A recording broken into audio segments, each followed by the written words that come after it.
지난 시간에 그 삼국지 얘기를 좀 했었는데, 서양은 기본적으로 힐랍 철학이 일종의 그 사변 철학이죠. 스페큘러티브 필로소피예요.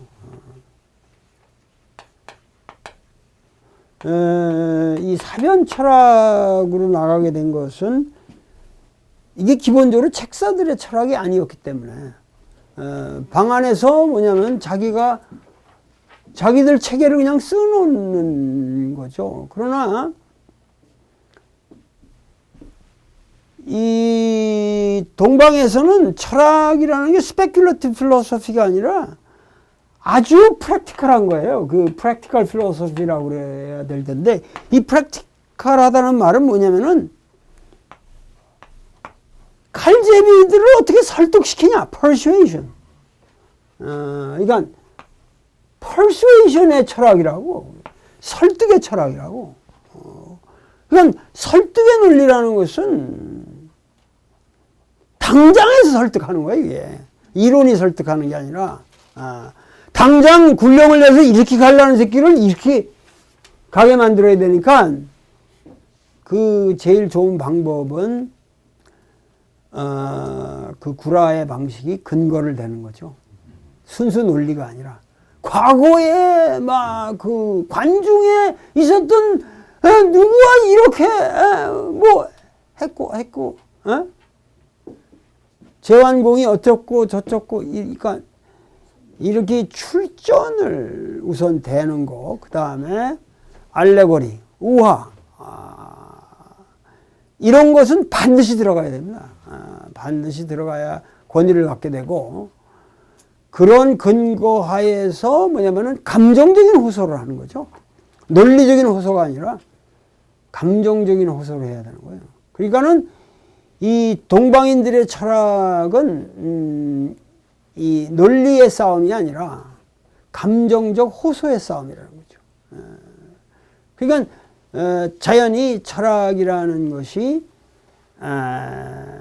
그야말로 사마천의 열전, 그것이 바로 철학인 거죠. 중국에, 우리 동방에 있어 철학이 어딨냐? 웃기지 말고 철학, 사마천의 열전을 봐라. 거기서 느끼는, 소위 말해서 이 persuasion의 철학이라는 건 뭐냐면 이게 바로 philosophical, 요새 말하는 게 아니라 philosophical anthropology라는 거지. 그러니까 인류학이 아니라 인간학, 철학적 인간학, 안트로폴로지. 철학적, 이게 인간학이에요, 이게. 필로소피컬 안트로폴로지란 말이에요, 이게. 인간이 어떻게 살아야 되고, 근데 그 살아야 된다는 것이 기본적으로 뭐냐면 그 상황, 이 삶의 시츄에이션, 삶의 상황에 닥쳐서 어떠한 결단을 내리느냐. 그 결단의 문제죠. 삶의 고비에 있어 어떠한 결단을 내리냐. 그 결단을 내리는 그 결단의 그랜드함, 그 스케일을 누가 더 확보하느냐. 결단의 전후 맥락을 누가 더 그랜드하게 확보하느냐. 결국은 우리의 철학의 목적은 그런 데 있었다. 아주 프랙티컬한, 시오레티컬한 게 아니라, 프랙티컬한 게 아니라, 이 시오레티컬하지 않단 말이에요. 이 시오레티컬한, 아주 프랙티컬한 거예요. 그러니까, 사변 철학이 아닌 이러한 인간학을 지향할 수밖에 없었다. 이런 말씀을 대체적으로 들을 수 있겠습니다. 그렇고, 그 개인적 사감에 의해서 판단이 치우치거나 그러지 않고 역사의 대의를 항상 지향했고, 그러니까 삼국지의 모든 영웅 호걸들이 결국은 그 대의가 없는 영웅 호걸은 살아남을 수가 없죠. 그 영웅 호걸 중에서도 가장 억울한 죽음을 당한 사람, 그 사람을 일수록 민중은 사랑합니다. 그래서 그 수많은 영웅 호걸 중에서 제자가 붙은 사람은 단 한 사람, 관우입니다. 관제묘거든요. 관제. 관우를 관제라고 부르잖아요. 억울하게 죽었기 때문에. 손권에 의해서 죽어서 그 모가지를 조조한테 보냅니다. 그 해에 조조가 죽습니다. 그러니까 관우의 죽음으로 조조가 죽을 뿐만 아니라 그 관우를 죽인 여몽도 죽습니다. 그리고 또 그 여몽의 부관인 손교마저 죽습니다. 그래서 그 관우의 원엄 때문에 세 사람이 제명을 살지 못하고 죽는다. 이게 역사적 사실이거든요. 그에 다 죽었거든요. 그렇기 때문에 중국의 민중들은 관우야말로 진짜 제다예요. 죽어서까지 그 자기를 죽인 모든 사람들을 이 같은 해에 죽는 거죠. 그렇기 때문에 이게 우연의 일치겠으나 그 관우의 원혼이 워낙 세기 때문에 다 죽지 않냐. 그러니까 무서운 거죠. 그래서 사방에서 관묘를 만드는 겁니다. 민중들이. 그래서 그 뒤로 이 관묘를 만드는 전통이 관제묘, 관묘. 우리나라에는 저 신설동에 그 동묘가 있습니다만은 하여튼 이 관묘가 그래서 만들어지는 거죠. 아리스토텔레스는 그 18살 때 플라톤의 아카데미아의 학생이 됩니다. 18살 때. 그래가지고 거기서 한 20년 공부를 했다고 그래요. 그러다가 알렉산더 대제가 13살 때 그 가정교사가 됩니다. 가정교사가 돼서 그 알렉산더는 아테네 사람이 아니죠. 저 위에 있는 마케도니아 사람이죠. 마케도니아. 그러니까는 다릅니다. 마케도니아하고 아테네하고는. 지금 히라버 이렇게 가지고 뭐 이렇게 해서 된다면은 여기 뭐 이렇게 흑해로 가는데 마케도니아는 윗지역이죠. 아테네는 여기고 윗지역이 여기. 이거는 이 마케도니아 이 지역은 또 이 아테네 스파르타 이쪽하고 문화가 다른. 근데 이 아리스토텔레스는 여기 가서 선생을 했다는 거죠. 근데 과연 알렉산더와 아리스토텔레스의 관계에 대해서는 과연 아리스토텔레스의 철학이 그 알렉산더에게 준 영향이 있느냐? 그 양자의 관계는 어떠한가? 결론적으로는 쥐뿔개뿔도 없다는 거죠. 그건 그냥 가정교사 노릇했다는 거지 거기에 어떤 논리적 연관을 찾기는 매우 어렵다. 이것은 제 생각이자 러셀의 생각입니다. 플라톤의 철학은 그야말로 그 폴리스의 철학이라고 한다면 아리스토텔레스의 철학은 이 알렉산더 대제가 살았던 코스모폴리탄의 시대에 걸맞는 국제적인 철학이 아니냐 이렇게 막 어거지로 맞추는 사람도 있겠으나 별로 그 신빙성 있는 얘기는 되지 못한다. 논리적 연관성을 찾을 필요가 없겠다. 그래서 이제 그 3년 동안 하다가 이제 알렉산더가 그 즉위하면서 바로 떠납니다. 떠나가지고 학교를 세웁니다. 이게 리케움이라는 거죠. 유명한 리케움. 리케움이라고 그러지. 리케움. 이거를 소위 말해서 페리파테틱스라고 부릅니다. 페리파테틱스. 그러니까는 소요학파라고 그러죠. 페리파테틱이라는 말이 뭐냐면 걷다 이런 거 걷다. 그냥 걷다. 길거리를 걷다. 그러니까 그늘에 여기가 되게 이렇게 이 보면은 히랍의 건축들을 보면 여기 이렇게 쭉 이게 회랑이 있어가지고 여기 이제 이만큼이 여기가 이제 이 회랑이 있지 않습니까? 그러니까 여기는 너무 뜨거워서 여기서는 산보를 못하니까 이 회랑을 걸어다니는 거예요. 건물의 회랑을. 대낮에 이제 그 그늘이니까. 그러면 선선하거든요. 거기를 걸어다니면서 그 제자들하고 구라를 피는 거죠. 이렇게 하면서 슬슬 걸어다니면서. 그래서 이거를 산보학파, 소요학파. 이거 우리처럼 이게 클래스가 있어가지고 교실이 없었으니까 학원 자체가 오늘은 어느 회랑에서 모여라. 그렇게 되는 거죠. 오늘은 어느 회랑에서 모여라. 그럼 모여가지고 걸어다니면서 강의를 했던 거죠. 그래서 소요학파라고 부릅니다.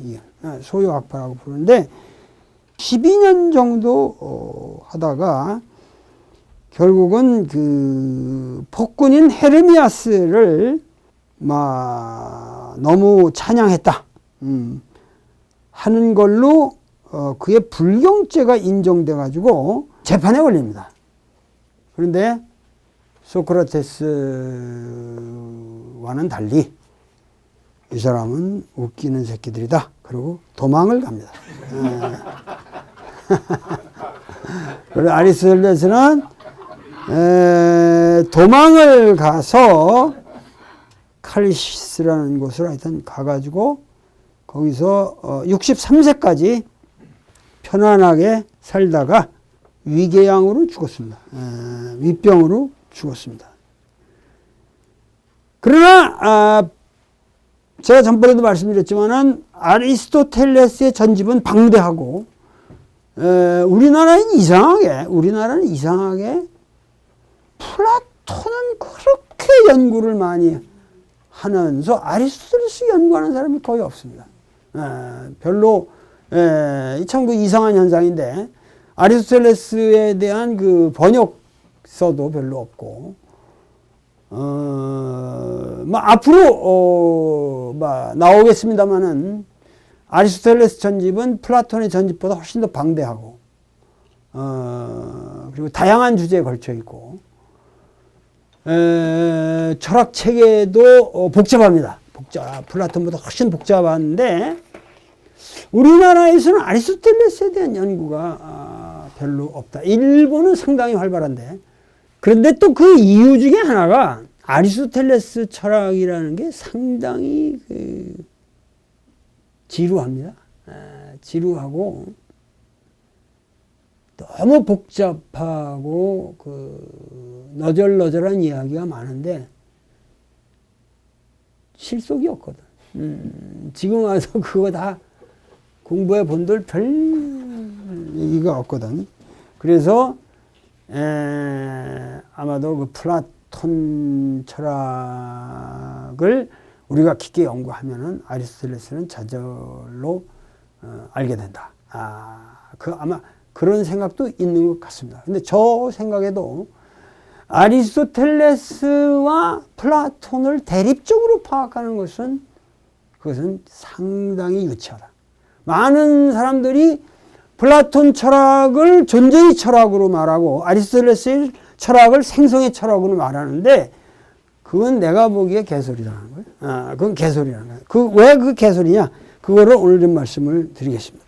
자, 철학을 세 파트로 나눴다고 합니다. theoretical. 하나의 theoretical. 그러니까 굉장히 이론적인, 철학이 있고, 그 다음에가 이제, practical. 그러니까 뭐 정치학이라든가 이런 거 다 들어가겠죠. practical philosophy. 이론 철학. 그 다음에 poetic. 이 사람에게 있어서는 시론이라든가 예술이론이 또 상당히 아리스토텔레스는 굉장히 많죠. 아리스토텔레스의 시론 이런 것들이 각 대학에서 특히 한예종에서도 강의를 하고 있는 사람들이 많은 걸로 알 수 있습니다. 그러니까 theoretical 이론 철학은 mathematics, 수학과, 그 다음에 physics, mathematics, 그 다음에 physics, 그 다음에 metaphysics. 이렇게 나뉘는 거죠. 근데 이 메타라는 것은 사실은 뭐 아리스토텔레스 전집을 나중에 이 아랍을 통해서 구했거든요. 그래가지고 그걸 편집을 하다가 이 물리적인 세계에 관한 고찰에 그냥 다음에 온 책이에요. 그래서 메타피직스라고 그런 거예요. 그 메타라는 게 형이상학이라는 게 아니고 피지카라는 뭐 다 메타피지카라고 그래서 이게 보니까 굉장히 복잡하거든. 그래서 피지카 다음에 오는 책. 이래서 메타피직이라고 이름을 붙였는데 그게 형이상학이 됐단 말이에요. 이 책의 내용이 어떠한 그 물리적 세계에 관한 그 질서를 논하는 이 사람의 그 고차원의 형이상학 이론이 되어 있기 때문에 그래서 메타피직이라는 말 자체가 형이상학이 된 겁니다.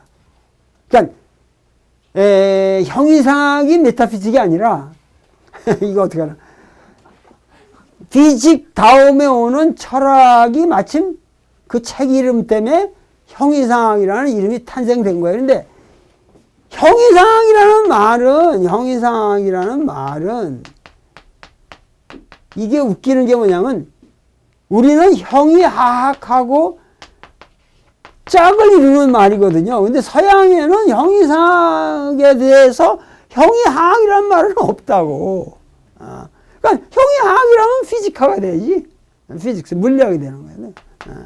근데 우리는 주역에 형이상자 위지도하고 형이하자 위지기다 하는 말이 있어서 메타피직을 형이상학으로 번역하는 바람에 그거와 짝을 이루는 주역 계사의 말 때문에 형이하학이란 말이 거저 생겨난 거예요. 근데 서양 사람들은 형이상학에 대해서 형이하학이란 말 없어요.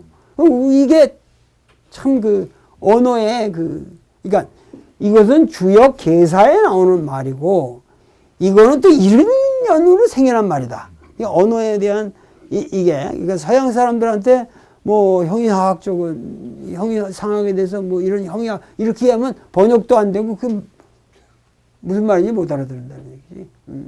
서양 사람들은 메타피직만 있는 거지 형이상학과 하학 중에서 형이상자가 있는 게 아니라는 얘기예요. 자, 요거는 여러분들이 참 그 언어에 대해서 우리가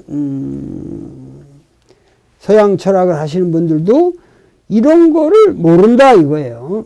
그 다음에 이 사람은 논리학을 철학에 집어넣지는 않았습니다. 왜냐하면 논리학이라고 하는 것은 철학을 하는 기본적인 방법론에 관한 기초로서 철학자들에게 그러니까 플라톤에게 있어 기하학과 같은 어떠한 그 방법론이지 그 철학 본령은 아니라고 봤거든요. 그래서 이제 논리학 그러나 아리스토텔레스는 논리학이 상당히 소위 말해서 중요하고 아리스토텔레스 논리학이 소위 그 서양의 이제 이거를 지배한 거죠. 거기서 이제 그 유명한 얘기가 이제 3단 논법이라는 게 소위 이제 그 소위 연역 추리의 대표적인 걸로 실로기즘이라는 게 나오는 거죠. 그러니까 이 연역 추리와 귀납 추리라고 하는 거, 그러니까 귀납 추리, 연역 추리와 귀납 추리라고 하는 연역법과 귀납법이라고 하는 말은 아리스토텔레스에서 생겨난 말입니다. 연역법. 그러니까 연역법이라는 거는 뭐죠? 이거 한마디로 말해서 내가 이게 논리학이나 이런 거를 여러분들이 강의할 만큼 그 대학교 때 공부는 했으나 다 까먹어가지고 그거 아주 귀찮아 이러고 그 알기가. 근데 사람은 죽는다. 그 뭐 아주 쉬운 거죠. 사람은 죽는다. 이거를 뭐라 그러죠? 대전제고 그 다음에 소크라테스는 소크라테스는 사람이다. 그러니까 여기에 아마 이게 들어가겠죠. 모든 사람이라는 게 들어가겠죠. 모든 사람은 죽는다. 그 소크라테스는 이 모든 사람의 이론이잖아요. 그러면은 우리가 이 논리에 의해서 소크라테스는 죽는다. 이게 나오는 거죠. 자, 그래서 이거에 의해서 이것이 나온 걸 3단 논법이라고 한단 말이죠. 그러니까 소크라테스는 죽는다라는 것을 증명한 아주 위대한 논리학적인. 근데 이게 무슨 얘기냐면은 이 모든 연역법이라고 하는 것은 대전제가 있습니다. 그리고 이 대전제는 셀프 에비던트하다는 게 셀프 에비던트하다. 자명하다는 거예요. 모든 사람은 죽는다는 건 뭐예요? 셀프 에비던트한 트루스예요, 이거는. 그러니까 모든 사람은 죽는다 그럴 때 아니 해버리면 이게 안 되죠. 전개가 아니죠. 그러니까 모든 사람은 죽는다라는 전제를 셀프 에비던트한 것으로 받아들일 때, 그 똑같은 얘기는 직선이란 두 점 간의 최단 거리다. 라는 그 사실을 받아들이고 나면 거기에서 3단 논법이 이게 생겨나거든요. 그 무한한 베리에이션이 생겨나요. 그러니까 이 연역이라는 건 굉장히 강렬한 겁니다. 그런데 단지 뭐예요? 이 대전제를 받아들일 때 이제 지난번에도 문제가 된 게 뭐예요? 그 신은 완전하다. 신은 완전하다. 이건 셀프 에비던트한 거야. 신은 완전하지만 어떻게 시냐? 그 완전하다는 거는 뭐야? 완전성은 완전하다는 존재한다라는 것을 포함한다. 고로 신은 존재한다. 이게 3단 논법이죠. 그것도 하나의 정한. 그러니까 근데 신은 완전하다. 개뿔이고 나 이거 인정하지 않으면 이게 필요 없는 얘기지. 그러니까 대전제라는 것을 우리가 항상 이 3단 논법을 피는 사람한테는 국회에서도 뭐 누가 와서 딱 여러분 이러지 않겠습니까? 그러면 그 대전제를 딱 얘기할 때 아니 난 안 그렇게 생각해. 그러면 그 새끼는 말 못하는 거지. 그래서 3단 논법은 쉽게 깨는 거라고 사실은. 근데 모든 사람은 죽는다 이거 안 받아들일 수 있겠습니까? 근데 모든 사람 죽는지 알아? 너? 안 죽는 사람도 있을 수 있잖아. 이러면은 여기가 완벽하게 나오질 않는다요. 그렇게 되면 어떻게 해? 모든 사람이 다 죽는다는 거 네가 다 확인해 봤어? 이렇게 하면 어떻게 돼? 소크라테스는 뭐 죽을 수도 있다든가 이렇게 바뀌어야겠지. 어떤 사람은 산다는데. 그러니까 그거는 이 필연적인 논리적 추론이 안 되는 거죠. 필연성이 없어져 버리는 거지. 연역이라고 하는 것은 항상 필연적인 그 추론이라야 된다. 이게 형식 논리고 이게 수학의 세계라는 거죠. 수학이라는 거는 이런 연역의 논리라는 거야. 막 이런 것. 그러나 귀납이라는 건 뭐죠? 우리가 모르는 사실, 개별적인 사실들을 다 합해 보니까 이러이러한 결론이 나온다. 이것은 거꾸로 가는 거죠. 경험적 불완전한 사실로부터 그거를 다. 그러니까 뭐죠? 우리가 말하는 의학이라든가 생물학이라든가 화학이라든가 모든 거는 다 귀납 추리의 산물이죠. 역사라는 것도 물론 귀납 추리의 산물이고. 그러니까 역사라고 하는 것이 뭐예요? 이 삼국지를 읽어봐도 그게 삼국지 정사가 있습니다. 그리고 연의가 있지만 뭐냐면 역사라는 것은 나는 뭐냐? 역사라는 것은 판단이다. 무슨 얘기냐면은 역사를 쓰는 사가들이 그 역사적 사실을 어떻게 선택하느냐. 사실은 사실이에요. 같은 사실인데 사실을 어떻게 선택해서 어떠한 논리를 구성하느냐 하는 게 역사라는 거예요. 그러니까 역사라는 거는 사실은 뭐냐면 사실을 근거로 하되 그 사실을 어떠한 논리로 엮어내느냐. 그 엮어내는 사람들의 이야기죠. 그러니까는 그 사실은 이 시진핑의 오늘 이야기를 내가 이렇게 조사를 해 보면서도 현대사의 중국 현대사도 어김없이 삼국지가 재현되고 있습니다. 근데 한마디만 제가 말씀을 드리면은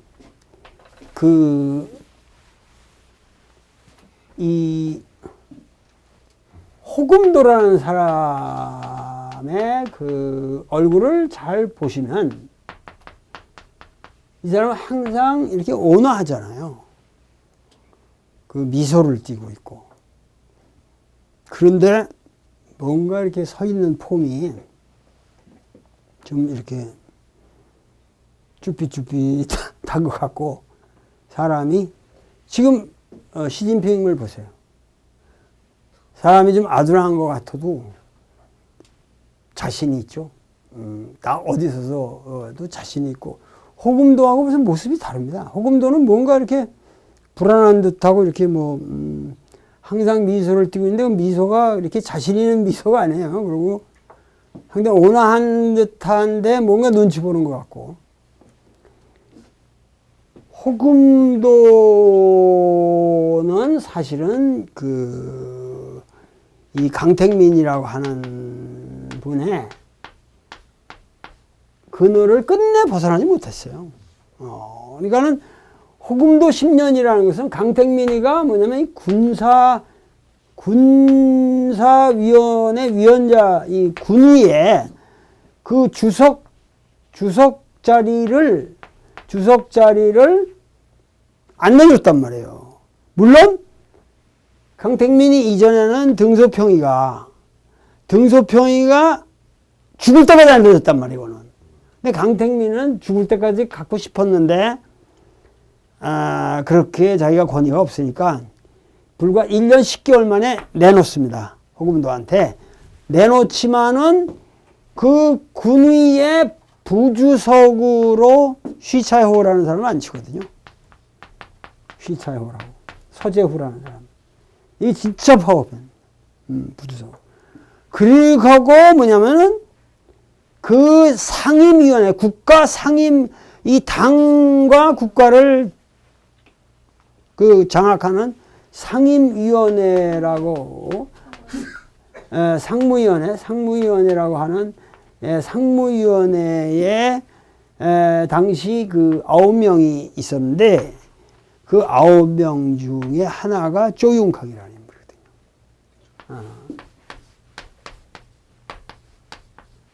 조윤캉. 이 사람은 모든 정보, 공안, 사법, 이 모든 구체적인 권력을 다 장악하고 있어. 근데 이 두 사람에 의해서 호금도는 완전히 포위되어 있었습니다. 중국 공산당이 있는 건물이 빠이따샤라고 그러면 빠이따로라고 그러다 빠이따샤라는. 이게 공산당이 창당한 게 8월 1일이기 때문에 1927년 그래서 8일이라는 말이 붙은 게 다 이게 공산당 본분입니다. 이 빠이따로의 판공실이 강택민께 더 컸다는 거지. 끝까지. 그러니까 뭐냐면은 이 사람들이 서재후나 이 조윤캉이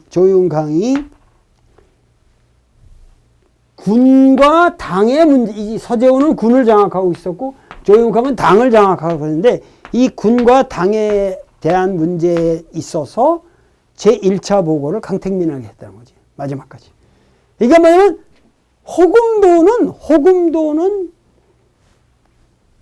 정권을 내놓을 때까지 2인자였습니다.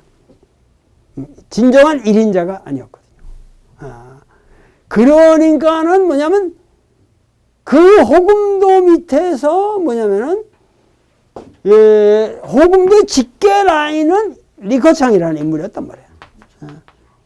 왜냐하면 공청단이라고 하는 이 공청단이라고 하는 공청이라고 그러는데 이 공청단이라고 하는 공산주의 청년단이라고 하는 이 공청단의 이 호금도가 공청단 최고 서기를 했고 리커창도 그 출신들이거든요. 그러니까 이렇게 했었는데 어떻게 해서 그 시진핑이 이 틈바구니 속에 올라오게 됐냐? 이야기가 아주 복잡합니다. 근데 한마디로 말하면은 우리가 알고 있는 보실라이라는 사람이 강택민의 집계입니다. 보실라이 사건이 터졌을 때 강택민은 끝까지 조윤강이라든가 이런 사람들 전부가 보실라이를 옹호를 했죠. 제거를 안 하려고 노력했는데 결국은 이 호금도가 그거를 빌미로 삼아서 이제 그 마누라가 그 영국인을 죽인 사건들이 나타나고 이러면서 이제 어쩔 수 없이 몰리게 되는데 이 호금도 쪽으로 또 어마어마한 사건들이 터져요. 이걸 지금 다 얘기할 수는 없고 그렇게 하게 되니까는 뭐냐면은 호금도가 후진타오가 뭐냐면은 강택민 계열의 보실라이 저기 해가지고 보실라이를 이제 치는 거예요. 호금도가 보실라이를 치니까 여기가 근본적으로 허물어져 가는 판에 이쪽에 그 여러 사건이 벌어지는 겁니다. 이쪽에 약점을 잡힐 만한 사건이 벌어지는데 그 중에서 가장 결정적인 게 뭐냐면 중판이라고 하는 이게 중국 공산당 중앙 판공청이라는 건데 이 중판이라는 것이 가장 실세입니다. 중국의 권력의 가장 핵심인데 이 중판실의 대빵이 바로 호금도 직계였는데 그걸로 이제 호금도는 권력을 유지했는데 이 밑에 있었던 사람이 영계획이라는 사람이거든요. 영계획이라는 사람이거든요. 이 아버지가 공산당, 지독한 공산당이라서 아들이 6을 낳는데 전부 이름을 이 영씨인데 뭐 계획, 생산, 뭐 이렇게 해가지고 5개년 계획들 이렇게 해서 이름을 6명 아들을 다 그렇게 줬대. 그래가지고 이 영계획이라는 사람이 바로 그 아들의 그 페라리 사건이라고 하는 문제. 그러면서 하여튼 이렇게 강파랑 후파의 치열한 싸움이 벌어지면서 마지막에 호금도가 싹 당, 국가, 군 자리를 다 내놓는 거죠. 내놓는 거는 그저 내놓는 게 아니라 강택민 너 이 새끼야 나하고 같이 빠져 되지. 같이 데려간 거예요. 그러니까는 뭐냐면 이 그 호금도가 그 세계를 다 시진핑한테 물려줬다는 것은 그건 중국 역사에서 있을 수 없는 얘기예요. 이게 뭐야? 원로 정치의 시대가 끝난다.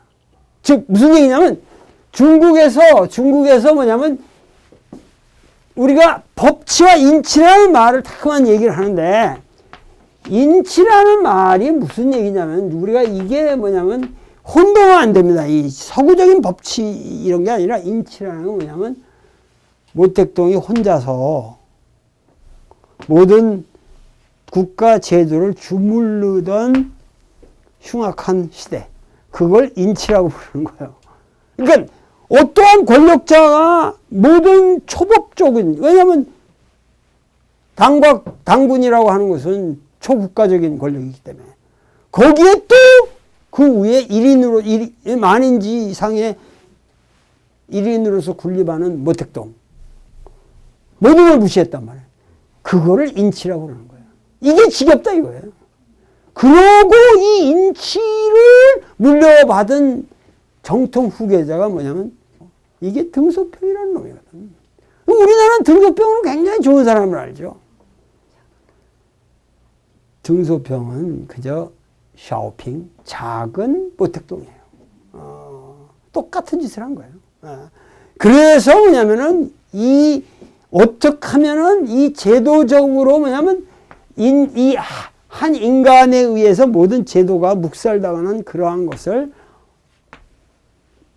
벗어나는 객관적인 제도를 만들어 가느냐. 이것이 중국 공산당의 지금 최대 과제란 말이에요. 그런데 이 허금도가 이 3건을 다 동시에 깨끗하게 내놨다. 2012년 제18차 중국 이제 당대회에서 딱 내놨을 때 보통 같으면 좀 더 하셔야죠. 이렇게 뭐 하나쯤은 갖고 계셔야죠. 이렇게 하는 게 예의랍니다. 거기서도. 근데 딱 시진핑이 후진타오 동지는 중국의 미래를 위하여 영명한 결단을 내리셨습니다. 하면서 이것으로써 완전히 이제는 인치의 시대가 끝나고 법치의 시대가 온다. 여기서 우리는 중국몽을 말해야 된다. 이러면서 연설을 한 겁니다. 그게 무슨 얘기냐? 중국은 공산주의가 아니라 사실은 삼국지 연의가 지금도 계속되고 있는 것이다. 이런 얘기예요. 오묘하죠. 이런 얘기가. 아리스토텔레스로 지겹지만 돌아가죠. 그렇게 해서 저는 아리스토텔레스의 이제 그 논리학이 있고 뭐 여러 가지 있는데 이 메타피직이라는 말, 그러니까 이데아라는 말이 결국은 이 아리스토텔레스에 있어서는 에센스라는 말로 바뀌는 거예요. 우리가 본질이라는 말이 결국, 그러니까 너 삶의 본질이 뭐냐? 이게 아리스토텔레스적인 얘기거든. 그러니까 이데아가 바뀌어 있는 게 아니라 너 삶의 본질이 뭐냐? 자꾸 본질은 이게 중세 철학의 아주 핵을 이루는 거군요. 그러니까 이 이데아라는 것은 뭐냐면 변화하는 현상 속에 들어와 있는 거죠. 근데 현상은 이데아를 구현하기 위해서 있는 거예요. 이데아를 구현하기 위해서 있는 게. 그러니까 모든 존재하는 것들은 뭐냐면은 목적론적으로 이해될 수밖에 없는 거죠. 무엇인가를 위해서 구현하기 위해서. 근데 사실 이것은 아리스토 철학이라기보다 이 플라톤 철학의 세속화일 뿐입니다. 플라톤은 그 이데아를 갖다가 하늘에다 올려놨고 이놈은 현상에 집어넣었다 그랬지만 그건 말장난이지 내가 보기에는. 결국은 모든 현상. 그러니까 여기도 보세요. 난 요새 경제학 책들을 많이 보다가는 부가가치라는 말도 뭔 말인지 몰랐는데 요새 보니까는 이제 알겠더라고. 그 부가가치라는 게 뭐 에디셔널 밸류가 되나? 부가가치라는 게 뭐예요? 이 지옥의 공장에서 이 종이도 이것도 이 완제품이고 딴 공장에서 만들어진 그것도 제품 아니에요? 이 천도 제품이고 이 안에 들은 솜도 이제 제품인데 그거 다 돈 주고 산 거 아니에요? 그걸 잘라서 변형을 해서 이걸 만들었을 때 그 원가, 여기 들어간 원가의 가격이 아닌 그걸 갖다가 이걸 만들었을 때 이 가치가 그거를 빼고 남은 더 많은 가치, 비싸게 팔 수 있다고 그럴 때 그 부분을 우리가 부가가치라고 그러는 거야. 그렇잖아? 근데 우리는 또 이걸 갖다가 뭐 이렇게 뭐 몇 개 많이 모아가지고 딴 거랑 해서 무슨 또 뭐 콜라주를 해서 또 무슨 예술 작품을 만들 수도 있고. 근데 자, 이렇게 말하면은 자, 여기서 뭐냐면은 아리스토텔레스는 매터. 우리는 이거는 지금 다 볼 수 있는 진로의 세계 아닙니까? 이 천이 있고 여기 있고 이거 하는데 이 매터를 이 물질의 진료를 갖다가 이걸로 만드는 데는 뭐예요? 지우개라는 폼. 지우개라는 폼이 있었기 때문에 이 매터가 이렇게 조작된 거 아니에요, 지금. 이 형태로. 그러니까 모든 지우개는 이 진료가 이 형상을 구현할 때만 된다 이거예요. 그런데 이거는 또다시 매터에 이 형상이 가해지면은 이 형상은 또다시 매터가 될 수가 있고, 그렇잖아? 또 다른 거를 위한 진료가 될 수 있잖아요. 그럼 이 진료는 또 다른 더 높은 개념의 폼을 구현하기 위해서 또다시 결합을 한단 말이에요. 그러면은 제일 꼭대기에는 퓨어, 진료가 없는 퓨어 폼이 있겠죠. 에? 진료가 없는 최고의 폼만 있잖아. 그리고 제일 밑바닥은 어떻게 해요? 폼이 없는 순수 진료만 있겠지. 순수 진료. 폼레스 매터가 있겠지. 저기는 매터레스 폼이 있고. 이거는 뭐 사실 이거는 퓨어 매터하고 퓨어 폼은 존재할 수 있어요, 없어요? 이건 논리적 가설이지 존재할 수는 없다는 거지. 이 세 개는 뭐예요? 폼 앤 매터가 같이 붙어 있는 것이다는 거지.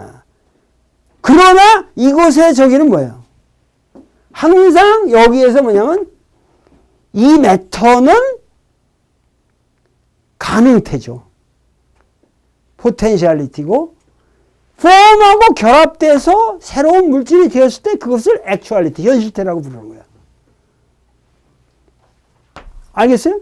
이거를 가능태라고 하고 이거를 현실태라고 하는 거야. 그러니까 가능태가 현실태로 구현화된다. 그렇게 되면 항상 모든 거는 그 폼을 구현하기 위해서 있는 거예요. 이 폼을 근데 이 세상 물질이 이렇게 폼 앤 매터로 해서 쫙 일렬로 목적론적으로 나열이 될 수 있냐고. 근데 서양 사람들은 이거를 그대로 마치 그러하다고 아리스토텔레스한테 설득당한 거지.